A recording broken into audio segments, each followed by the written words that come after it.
many companies that would love to license heme, right? There's a whole lawsuit about this, right? Why didn't Impossible do that? Why didn't it go into supplements, right? Like, That's a why great didn't point. it do Yeah. very different things that were in line with Pat's initial vision that he hooked me in with, right? To be a biotech juggernaut. Instead, again, it was this diminishing of the strategy, of the mission, of the vision of the company to a CPG veggie burger company.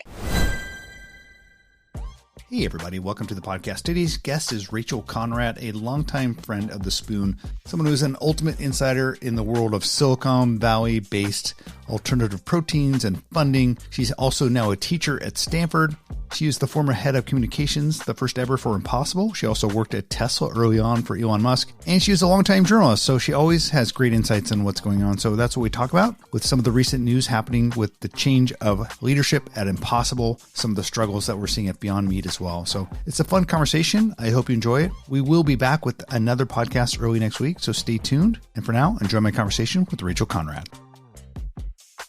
Well, I always like to have Rachel Konrad on the podcast because, Rachel, you're fun to talk to and you always have lots of opinions about things. But I want people to catch up on what you're doing. First of all, you're teaching at Stanford, right? I am. I have been teaching here full time for about almost 2 years. I teach at the business school, the number one ranked business school in the world, Stanford Graduate School of Business, which is super fun. I teach a class called Winning Writing, and it's really about corporate communications, personal branding, and how to achieve what you want in business and in life through writing well. Including through the use of AI, right? That's a big part of it. That's reality. So it's been a lot of fun. I get a lot of climate entrepreneurs coming through the class, a lot of entrepreneurs in general. So it's been really, really fun. And then I still do a lot of consulting in the space, in energy, You in keep your food. toes in the water of food tech and climate. Yeah, I do. I've had Pat Brown as a guest in the class and other people in the space and electric vehicles elsewhere. It's been really fun. And I feel like being a journalist, your days going way back to CNET and then Yeah. being in comms for tech companies like Tesla and for Impossible provides a good foundation to be a teacher. Yeah, it does. I have a rule with my students. I explain what on the record is, off the record, for background, not for attribution. And I tell them specifically everything that happens in this class stays in this class. I will spill tea. I will talk about really important things, especially crisis communication. You cannot teach crisis communication through 10, 20-year-old dry case studies, right? You got to live in them and understand what it was like in the fog of war in the moment. And so I go pretty deep with students about various crises that I faced, and they will face some, 20, 26, 27, 29 iteration of that, right? So it's a lot of fun. And it actually feels a lot more like journalism than you'd think. In many ways, I feel like this is a full circle for me. It's framing, it's context, it's Yes, storytelling. It's a lot of those ingredients that I think just you're cooking a different format, but I think it's a lot of the same exactly.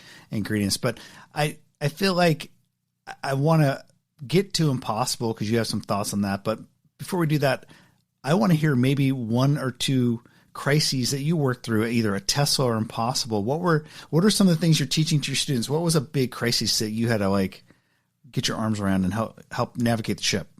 Yeah. Well, both Tesla and Impossible Foods were almost by design very much crisis communication all the time, right? If you are truly a disruptive company and you are truly a disruptive founder who's really shaking up the status quo, then the incumbent industry will not just kind of go quietly into the night, right, and let you eat their market share. They will throw everything they have at you to destroy you. And that's exactly what both Elon Musk at Tesla and Pat Brown faced at Impossible Foods, right?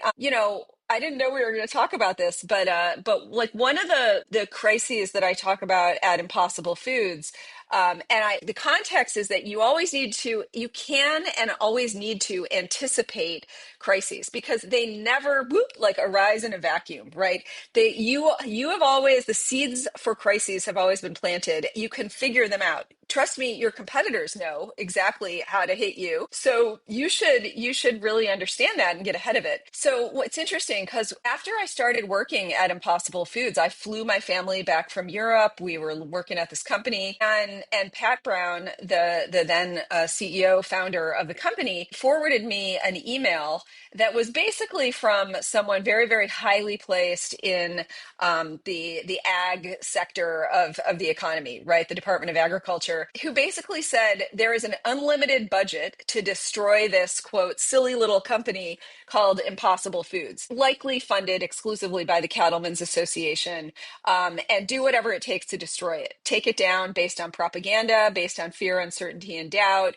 Take no prisoners, effectively, right? And this was in 2016 when he sent me that. So it's like, got it. All right, I know that this is coming. So you need to brace for it, right? And man, they really did throw everything they had at us, and I would argue very successfully, right? I mean, I think that in 50 years, if we're like Brian Johnson longevity types or something, we could talk about what happened at Impossible Foods with perfect understanding of how it went down, exactly the same way that big tobacco fought for 20 years, with toeholds. Do cigarettes really cause cancer, or was that a cancer cluster? You can never be sure, right? And big ag did the exact same thing right now that you're seeing with Impossible Foods. And frankly, even the whole protein push, by the way. Come right. on. Come on. By fear mongering to a certain degree more around things like processed foods. I think that was a big push by them. And obviously that's huge. A big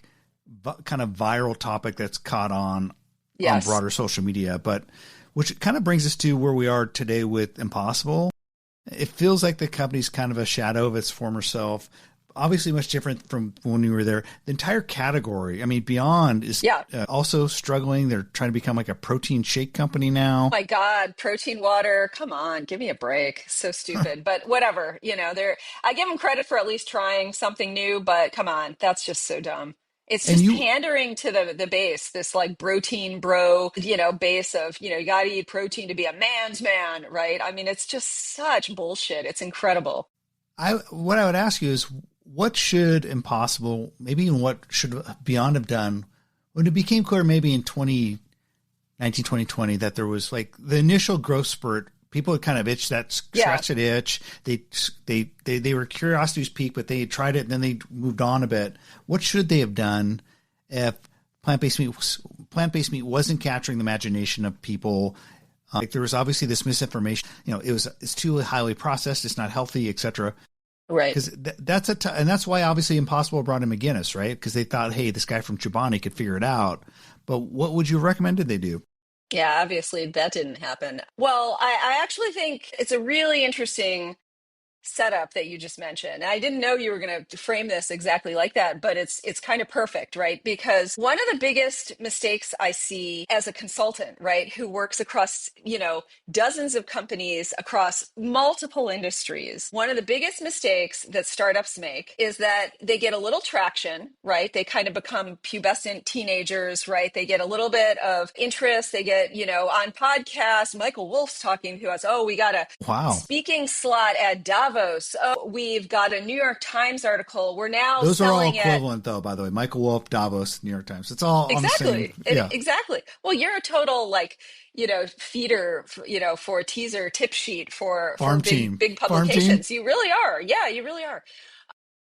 But they get a little bit of traction, okay, and inevitably, board member or some, chief operating officer or someone in the company, I don't know who, says, okay, now we're playing in the big leagues. We need to overhaul the company and we need to be more like a leader in this incumbent category. And now our competition isn't beef, right? It's, veggie burgers and everyone else in this category, right? And actually what usually happens, it takes a couple of years for this to really unfold and do its insidious destruction in companies. Again, I've seen it across autos. I've seen it across food. You can even see it in other categories too, where they bring in people who do conventional playbook marketing, conventional incumbent style, big spend. Now we got to start advertising on the big leagues. Now we need to, Super Bowl ad time. Super Bowl ads and golf sponsorships and tennis tournaments, and we gotta go big in marketing, right? That's usually the play. And inevitably, startup cannot do this, right? They cannot. If you are in the auto industry and you are a startup car company like Tesla, you will never be able to out advertise General Motors. You will never be able to out sponsor Hyundai Kia, the leader in golf and tennis sponsorships and all that kind of stuff. If you are a startup, you will never be able to out influencer Nestle or Unilever or any of the big boys, right? You just can't. You don't have the budget, you don't have the revenue, and the VCs are not willing to fund this forever, right? And that is usually the seeds of a bad downturn in the company, right? Because you're basically forsaking the kind of radical, awesome provocation that got you to where you are to just being a loser incumbent that's desperately fighting for 1 or 2% more market share, right? And I say this as someone, Michael, who's seen both sides, right? I went from Tesla, right, to Nissan.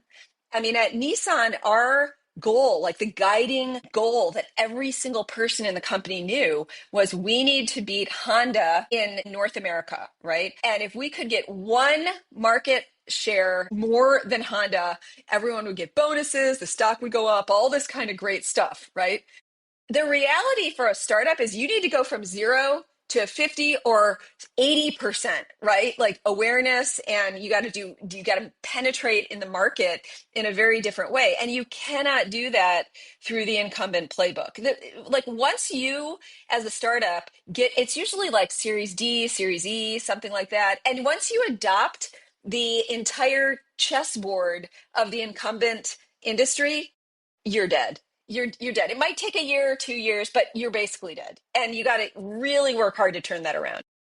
I feel like part of it is a misalignment between venture capital and food products, because I feel Yep. like scaling an impossible, scaling a consumer facing food product and doing it on venture capital money, it kind of curdles oftentimes the strategy and the intention, because you want to get those kind of returns that you might get on a SaaS or an AI company. And those just aren't available, I think, through the world of food tech. And so you have someone like Pat Brown, who made a deal essentially with the devil when he went out and raised money. Obviously a brilliant guy, but then you saw that, okay, Impossible wasn't going to grow like SpaceX or Tesla or name your AI company. It was going to grow with much more kind of skyrocket growth curves, knee in the curve, whatever. But so I don't know. Do you agree that it's kind of a misalignment with traditional venture capital that oftentimes kind of creates the wrong incentive structures for these companies? I do agree, but I think with Impossible, and again, I'm speaking as an outsider. I have had Yeah. no contact with any, sitting executive in the company or anything like that. But I see all of the information that you do on the company. I would say there's something different happening at Impossible Foods, right? Impossible Foods was never founded. I would never have moved my whole family back from this velvet coffin of Europe to go to this insane, wacky, obscure stealth mode startup, right? I went to join a radical, unusual, category busting biotech A mission-based company. juggernaut, right? Yeah. It's a category defining biotech company, right, that is making heme and hopefully, using its IP to do licensing and everything else, right? A veggie burger company, right? That unfortunately happened after I left, right? And frankly, even after, it seems like after Pat left, like we're not, I mean, they literally, the Peter McGinnis would say this insanely stupidly on podcasts and at shows and stuff. He'd be like, we're not a biotech company, we're a CPG food company. And it's like, what VC would want to invest in like the lowest margin category ever, right? CPG food, like in the best case scenario, as Peter knows very well, Chobani is like razor thin margins, right? And it's all funded by like SKU proliferation and stupid category expansion and stuff like that, right? So I actually think that Impossible Foods used to be a phenomenal juggernaut like Tesla was to transportation and energy, right? And then stupidly, the company, the board, I don't know who made these decisions, presumably many people, to diminish the scope and the mission quite substantially, right? And even when I saw that Peter was leaving, there were some like press releases or something, and it was like, Peter helped make Impossible Foods the leader in the vegetarian category or something. And it's like, how small is that category, right? That is Do you, not what yeah. initial investors invested in. Do you think So they could have that I think is the sidestepped? issue. Like, I think the Ad Funder article about McGinnis leaving basically Yeah. had a couple anonymous quotes, but basically investors are saying no one's doing well in the space. You think framing it as a biotech, tech forward company could have avoided where they are today? Yeah, and 100%. And by the way, Despite the overall when you slowdown say, in the category, despite the slowness yeah, in the category. How so, when though? you say framing, right? I don't just mean the narrative. I don't just Yeah, mean yeah, yeah. reiterating like, oh Yep. yeah, no, we're a biotech juggernaut, right? Like you can say that until you're blue in the face, but if you actually have the strategy and the sort of radical business development to back that up, then absolutely yes. I know many companies that would love to license heme, right? There's a whole lawsuit about this, right? Why didn't Impossible do that? Why didn't it go into supplements, right? That's Like, a why great didn't point. it do Yeah. very different things that were in line with Pat's initial vision that he hooked me in with, right? To be a biotech juggernaut. Instead, again, it was this diminishing of the strategy, of the mission, of the vision of the company to a CPG veggie burger company. I mean, who wants to even work there? Honestly, I don't. By the way, let me just say one more thing. One thing about this. This would be the equivalent of Elon Musk, okay? Another one of my former bosses, right? Of Elon Musk saying in like, I don't know, 2018, 2019, like, we've got the number one selling car in the world, the Model Y, right? The most high profit single nameplate, the Model Y. Instead of being a company that is focused on software, instead of thinking about full self-driving and AI and robotics and Optimus, you know what? Our biggest competitor is now Chrysler. And we're going to move the whole thing to Detroit and just compete against these rust belt metal bending companies. He would never do that. Tesla was never built as just a car company, right? It is the most transformative, unusual hardware integration company, right? With solar energy, with AI, et cetera. And most people still to this day, when you think about people in Detroit, they don't get it. They're like, oh, Elon's losing the plot. He's forsaking the car industry. Of course he is. The car industry sucks. It's almost as bad as the food industry, right? Yet here we have Impossible that took this wrong road. And my hope is that for the planet, for people, for animals, that Impossible can go back, right? And Impossible uniquely. I don't think many other companies could do it, right? But I think Impossible can. You mentioned, why didn't they sell heme to other companies? I think maybe another alternative reality, alternative timeline for Impossible could have been, hey, we're a technology platform company and we'll provide the picks and shovels, the intel inside to other brands. But it seemed like the die was cast pretty early on that, hey, we're going to try and build like the next big consumer brand. Do you think that maybe part of the strategy was a mistake rather than just trying to be, hey, we're a tech enabling platform for food companies to move towards plant-based and alternative proteins? I mean, again, if you're just asking me as a armchair pundit here, right? Yeah, absolutely. I think Impossible missed a huge opportunity to expand and become a major B2B player, right? To sell its heme and other, innovations to come that they were working on when I was there through 2021. Nestle and JBS and Unilever and Hormel and Danone and everyone could be interested in the products that they have, but I don't know. And the company got fixated on conventional playbook branding, right? They hired Peter, who's like a But again, conventional that's Madison like Avenue marketer.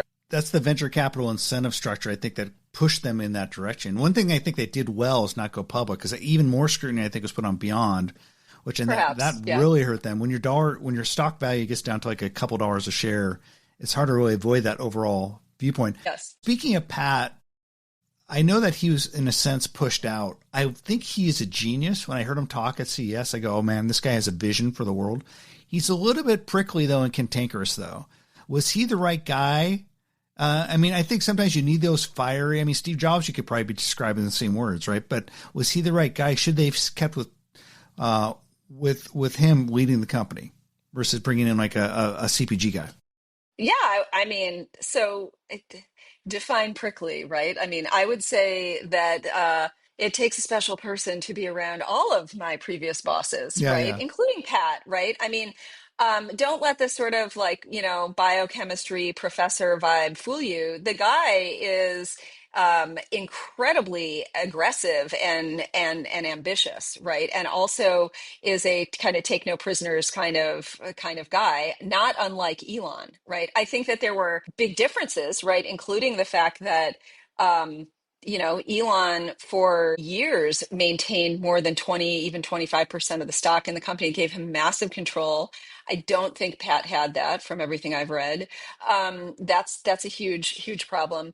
But yeah, I mean, the irony here is that the initial seed funder of Impossible Foods, Vinod Khosla, he did not invest in a stupid CPG veggie burger company. Like that is not Vinod. He is only investing in shit that changes the trajectory of humanity and the planet, right? That's Vinod Khosla. And he frequently talks about how once you bring in a CEO who's a hired gun, who's not the founder, things turn south quickly. Right. And he even talks about, how the only reason why we're all using these earbuds and using our iPhones is because Steve Jobs was brought back to Apple, right? In a moment of duress when it was taken over by some marketing hack who decided all we're going to do is, SKU management. There's no innovation. And Steve came back and said, fuck that. We are actually going to have digitally connected devices in every part of your life, right? And guess what? His first innovation after he came back, took the helm, studied the company, ended up being, 1,000 songs in your pocket. And then the iPhone, right? And then Apple TV and all this kind of interesting stuff.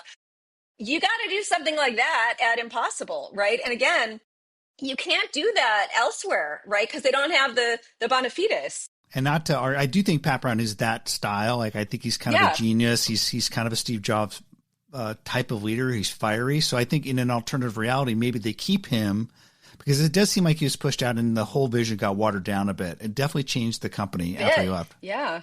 Yeah, just a bit. Yeah. Well, I mean, when I look at Steve Jobs, by the way, I mean, I was a journalist out here in Silicon Valley, including at the Associated Press and CNET, and Steve was a source. I mean, Steve is phenomenal with communication, going off the record, et cetera, right? And Steve was initially brought back in the late 90s as a consultant back to his own company after Apple acquired Next, right? The company that he founded in his hiatus from Apple. And then he moved into interim CEO and then CEO. Right. And something like that could happen at Impossible Foods. Like it boggles the mind that people like Vinod and Tomasik and others that bought in to this big vision are like, yeah, we're okay with a stupid little CPG company that competes for shelf space against Gardein and Dr. Prager Veggie Burger. Right.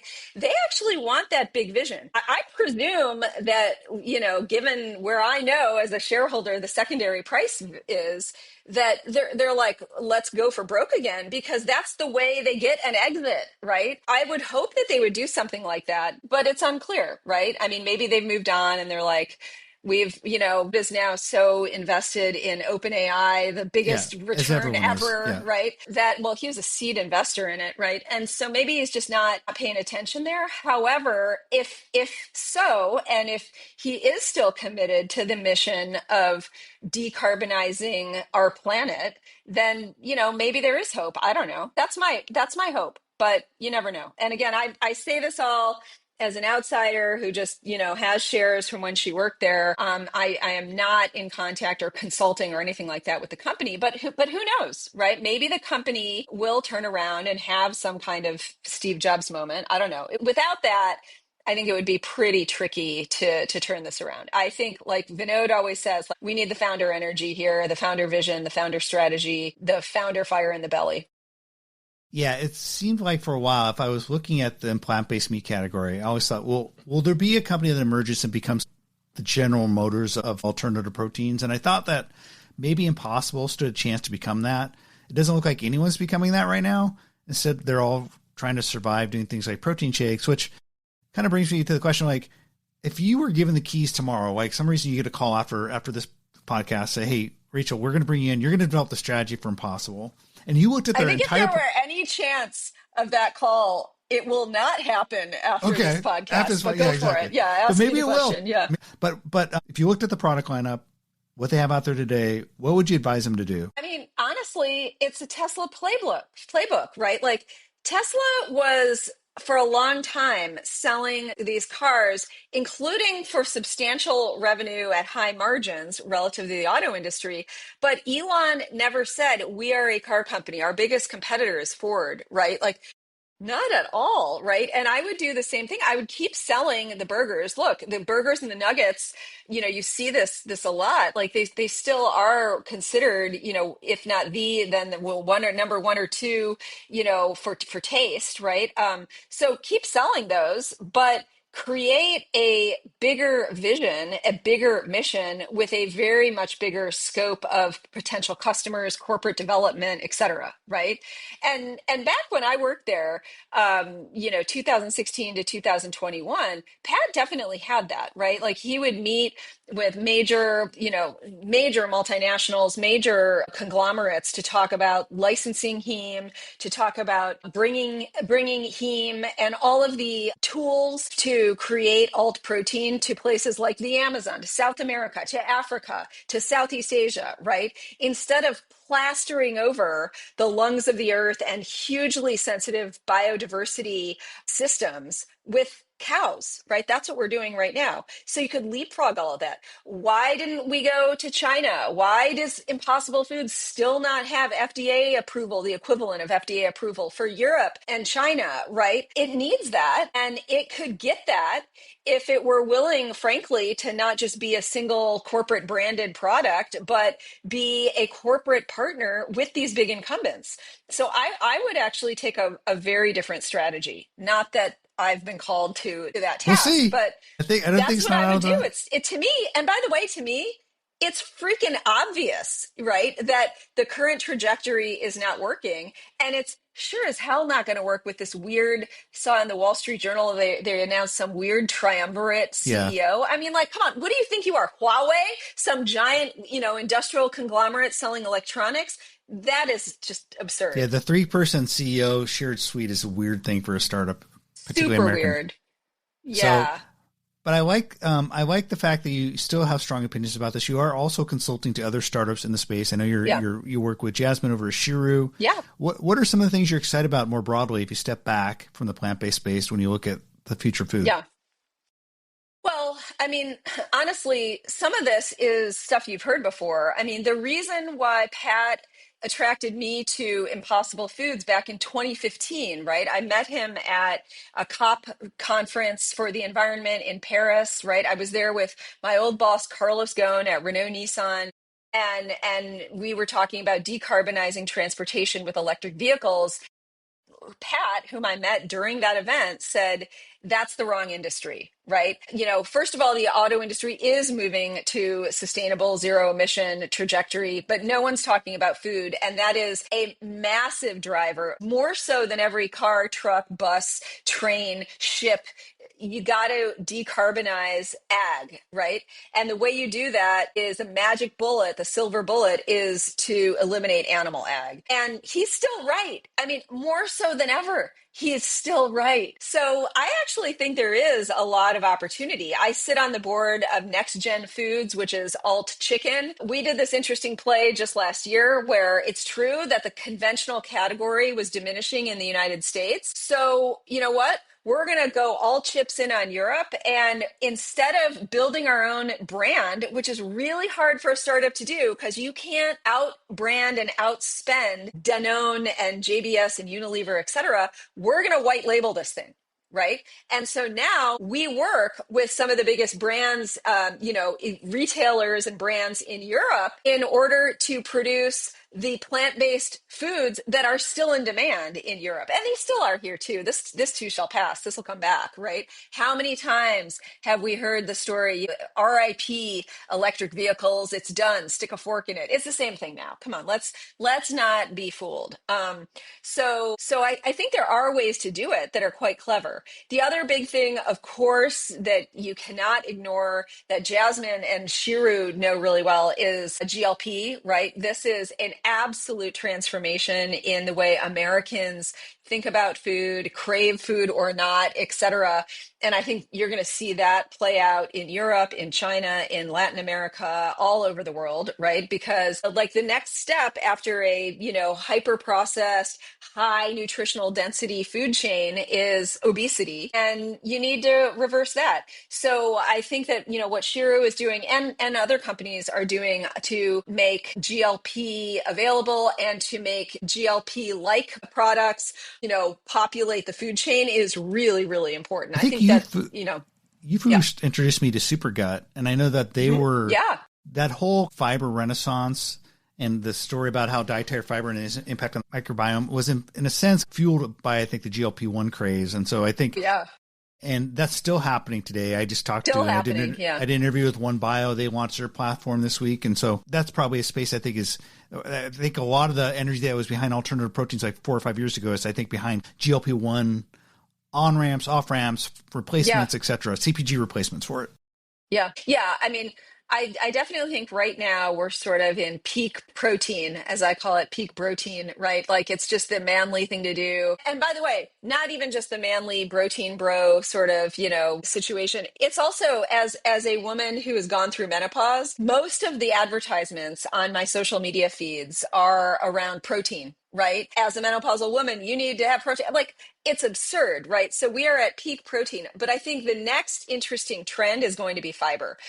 Most Americans do not lack for protein. In fact, we eat too much. It's why we're obese. What we lack is fiber. It is a critical nutrient of need, a macronutrient in our diets, and most people don't get enough. And, we've got 15% of American adults on a GLP now, which is staggering, right? And one of the first symptoms is, it slows down your digestion. So one of the first symptoms is constipation. Guess what you need? Fiber. And you don't get that in steaks and bacon and meat, right? You have to get that through other sources. So so there are a lot of opportunities for companies like Supergut and others that are really helping people get protein. I actually have a student in my class now who is interested in creating a product around protein for kids and fiber for kids, right? Because more and more kids are going to the doctor complaining about constipation, right? So could we package this in some fun way for kids that's like Lunchables with fiber? Very, very interesting. Well, I always enjoyed talking with you, Rachel. I love to hear that you're flourishing as a teacher because I always felt like that would be great. And when I heard that you're doing that, oh man, that's like the perfect thing for Rachel Konrad to be doing. It's really, really fun. It's really fun. Yeah. And talking to young kids all day, I imagine, kind of keeps you on top of the zeitgeist as well. Yeah, absolutely. A lot of my students want to be Sam Altman's chief of staff at OpenAI, get in before the IPO. God help them. At the same time, a lot of them do want to go into climate, a lot, because they understand, my students are like late 20s, early 30s. They understand that this is not only the seminal problem and challenge of their generation, but it's the opportunity as well. And look no further than Elon. I think he's making much, if any, money on X. I think that, his entire business empire is based around decarbonizing Earth, right, through solar energy and electric vehicles. And barring that, if we can't do that, he is going to save Homo sapiens as a species by blasting us to Mars with reusable rockets, right? So, and with that portfolio, he has become not only the world's richest person, but the world's first trillionaire for a few moments there. And that should be a lesson for people. And I have a lot of students who are more fired up than ever, and frankly, who are raising money with mission-aligned VCs. So it actually does keep me very, very optimistic. All right. Well, thank you, Rachel, as always, for spending time with me. Thanks, Mike. It's great. Super fun. That was a fun conversation, as is everyone I have with Rachel, and I hope you enjoyed her viewpoints on what Impossible should be doing, maybe what they should have done earlier on. If you haven't checked out The Spoon, please do so. We got some great podcasts from the likes of Karen O'Neill, Eric Schulze, Mike Lee, Adam E., and many, many more. Check that out, and I will be back early next week with another podcast, so we'll talk to y'all soon.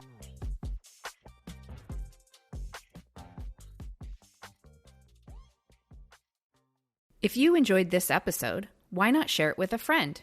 And don't forget to give us a 5-star review. You'll find more content like this on thespoon.tech/podcasts.